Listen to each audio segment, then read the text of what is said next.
This is an epilogue to the book Dead Dogs on the Highway, Overcoming the Stench of Unforgiveness. The last chapter is titled Release, Get It. You see, I don't want you to just read this book and go through the process and intellectually process or emotionally process or make some choices, because if that's all you do, you will never be free. Eventually, in order for you to get better, you're going to have to spiritually process, and probably not just once, because what needs to happen is to have the sectors of your heart transformed into the image of God. Where that woundedness was, it needs to be replaced with faith in God and a confidence toward God, to where wounds are no longer dominating how you respond and how you look at the future. Now, to help you with this, I want to encourage you to go to the website. There's a free resource, the Woundedness Inventory in Live Free Ministries, in the videos. And if you'll look in that, you can access that, and that will help you with this process. Now, to review a little bit of what we talked about in the book, part of what will help you get there is right judgment. It starts with sometimes a wound really shouldn't even be a wound. It really was something casual. It really was something meaningless. And the first thing that you need to judge is yourself, where you step back and go, you know what, I'm kind of being petty. So sometimes you start there. The next step is to actually hand off the judgment of the other person, where you take a look and you look at that thing and you say, all right, this really was grotesque. This really was ugly. I've got to get it handed off to God. Most people are aware of that piece, but they don't take it in the spiritual sense. And this is what I want to talk about, because that's what I try to emphasize on the book. In a spiritual sense, I'm taking this wound and I'm carrying it to Jesus. Now, I'm giving you a technique here, and it's only a technique, so do it how you want. But a lot of times I like to visualize Jesus on the cross with woundedness, because the cross is where Jesus paid for our sins, and the cross is where Jesus also paid for and provided for our healing. And another picture that's really powerful is that of the lamb. In the Old Testament, they would have the lamb that was sacrificed, and people would come and literally lay their hands on the head of the lamb and say, this should have been me. And so they really lays the foundation for the idea that the lamb is the lamb, which is Jesus. So when I'm bringing my wounds to the lamb, I personally like to visualize Jesus on the cross, thinking about the payment that was made for sin, the payment that was made for woundedness, so that he suffered so that I don't need to continue in my misery and in my pain. And when I come and I fully take that thing, take that judgment, and I hand it to Jesus, and I'm there, and I'm thinking about the death that he died for me, hopefully I can lay it there at the cross. Unfortunately, many times people will do that, and that's the end. I'm good. I'm done. I want to encourage you to take one more step. You see, we make room for God by handing off the bitterness, by handing off the woundedness. We also need to take time to drink in from God. So once you've taken that step, I want to encourage you to step back, pull back, get quiet, and wait. Most of the time, what people will tell me is that the heaviness just kind of lifts. They will say, well, there's a peace there. Notice spiritually what's happening in you after you transfer the judgment and you leave it there. Because I'm a firm believer, if you don't let God fill you back up, you're not going to get the fullness of the healing, the fullness of the forgiveness that you need. Once I've received that, if I focus on that, the next time maybe I see that person and I would have an opportunity to be wounded and to rethink about that, I don't think about the wounding anymore. I go back and I remember, remember what Jesus did for me, not just on the cross, but remember what Jesus did for me experientially. I felt his peace. I felt his release. I felt his strengthening. That's incredibly powerful. If you walk the process all the way through, I don't just hand it off to God. I receive from God, a renewing, a healing, a strengthening. Very powerful. And it's an important step.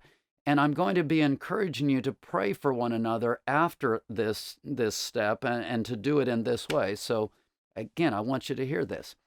Now, in addition to this, many times people can't do this thing by themselves.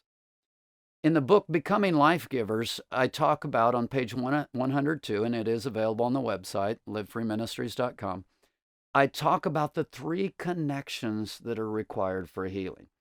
And many times people miss this. I've already talked about the first one, and that would be you connecting with God, handing it off to God, and then getting life poured back into you. But many times people aren't able to do that on their own. They need somebody to act, and the biblical word is as an intercessor. They need somebody who closely identifies with and connects with their pain, who's able to come alongside and connect with you and kind of almost pull some of that pain off and help carry it to God in a way that pulls it away. And so if I have somebody who's able to come alongside and connect with me and carry that thing in prayer, that's a connection that's incredibly powerful. There's a third connection that people really miss. And I talk about it, you can't get healing from a distance. And another phrase that I use is, if it don't show up, you won't grow up. Most of the time, if you try to get healing from a distance, I'm remembering something that happened 20 years ago, 30 years ago, even a year ago. If I'm just kind of thinking that through in a mental process, most of the time, at the best, I'm going to get a very shallow sense of healing from that. So healing works best. This healing prayer that I'm talking about works best when something's been triggered and when it's alive. You see, with my grandfather, all the way back to chapter 1 in the book, with the death of his brother, this thing was re-triggered and it was back alive. When that thing is alive, that's when it can be healed. When it's kind of off there in a distance, it's hard to pray it through in the way that you need to pray it through. So I have a life event that comes along, it triggers me, it wakes this thing up, it brings it to life. Now that it's alive and I'm angry and I'm bitter, a lot of times I'm not able to do it on my own. So I need somebody to come alongside and to work with me and to walk through this thing. Now, I'm also going to suggest one other thing. In the process, frequently it's helpful to have that intercessor come along and help you pray through that by giving you the words to pray. A lot of times, if I'm that intercessor, I'm calling out to God and I'm saying, God, help me. God, guide me. Help me to know what this person is feeling. And a lot of times people can't form the words on their own, or at least not very well. So I'll come alongside and I might even ask them, is this what you're feeling? Is this where you're at? And once I've asked them that, then I have a confidence that, okay, God is leading me. And so then I have them usually, this is a technique. It's not this is the way you have to do it. But I usually have them pray words that repeat after me. Okay, God, I'm feeling really bitter and I'm feeling bitter towards so-and-so.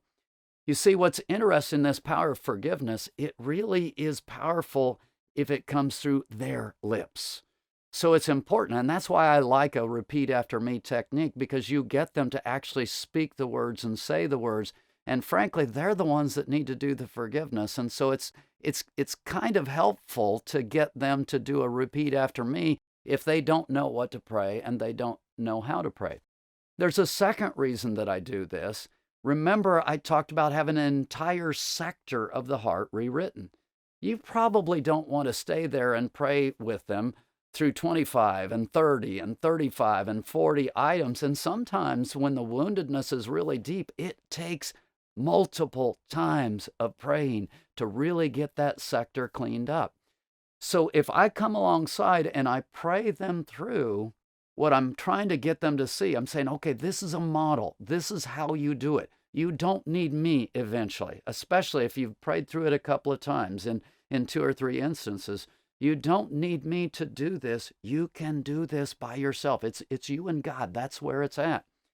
So by walking them through this kind of a model prayer, especially if I do it 2 or 3 times. A lot of times when I'm done, I'm able to look at them and say, okay, now can you do this on your own? When things show up, when they pop up, can you walk this thing through on your own? If you can't, come back. I'll help you. What really starts to work is when you've been through the process enough times that now I know what to do. I know how to do. I know how to connect with God. I know how to lay it at the feet of the cross, and then I know how to come back from that and sit and wait until God pours life into me.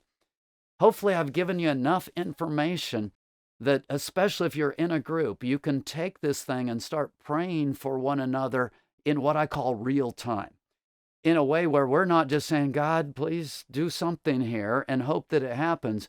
You're actually sensing the woundedness of the person. You're sensing what God is doing in the middle of the situation. You're putting those things together. You're getting it handed off to God. And then you're praying the life of God back into that person. This is real-time prayer. And a lot of people have never experienced real-time prayer, and you may not have actually walked through this, so it may be difficult for you. But when I say release, get it, I'm not just talking about intellectual. I'm not just talking about something emotional. I'm talking about something deep that transforms you from inside out.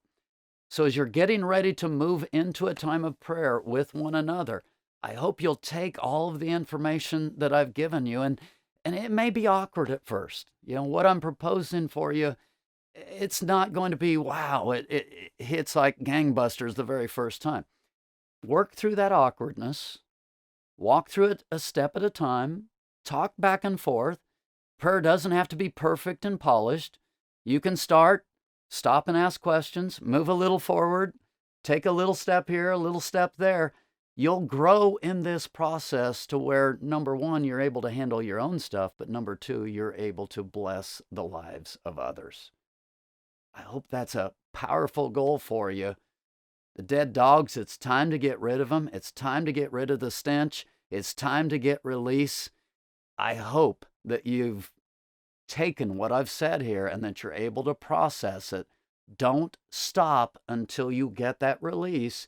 And if you can't get release in the group that you're in, look around, find somebody who can help you.